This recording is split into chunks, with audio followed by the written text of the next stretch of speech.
నిషిక, వైజయంతి, యువరాజ్లతో ఈ పాటికి వదిన వాళ్ళు డీప్ స్లీప్లో ఉండుంటారు. మనం వెళ్ళి పెన్ డ్రైవ్ తీసుకొద్దాం పదండి అని అంటూ కౌశికి రూమ్లోకి వెళ్తూ ఉంటారు ముగ్గురు. మరోవైపు జగదాత్రి తన రూమ్లో నుండి బయటికి రావడానికి ట్రై చేస్తూ ఉంటుంది. కానీ డోర్ బయట నుండి లాక్ చేయడంతో నిషిక రూమ్ డోర్ని బయట నుండి లాక్ చేసినట్టుంది అని అనుకుని కేదార్కి ఫోన్ చేస్తుంది. నేను వస్తున్నాను, నేను బయట నుండి లాక్ తీస్తాను అని అంటూ ఉంటాడు కేదార్. కానీ కేదార్ లేచి కమలాకర్ రూమ్ డోర్ని ఓపెన్ చేయడానికి ట్రై చేస్తూ ఉండగా ఆ రూమ్ డోర్ కూడా లాక్ అయి ఉంటుంది. దాత్రి, ఈ రూమ్ డోర్ కూడా బయట నుండి లాక్ చేశారు అని అనడంతో నేను వదినకి ఫోన్ చేస్తాను అంటూ దాత్రి కౌశికికి ఫోన్ చేస్తుంది. కానీ వైజయంతి పక్కనే ఉండి ఫోన్ కట్ చేస్తుంది.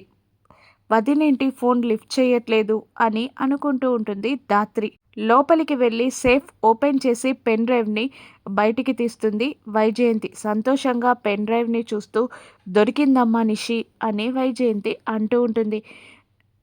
జగదాత్రి కేదార్తో ఈసారి మనకన్నా వాళ్ళు 2 అడుగులు ముందే ఉన్నారు కేదార్ అని అంటూ ఉండగా వైజయంతి ఆ పెన్ డ్రైవ్ని తీసుకొచ్చి యువరాజ్కి ఇస్తుంది. ఇది రేపు మీనన్కి నేను ఇస్తాను అని అంటూ ఉంటాడు యువరాజ్.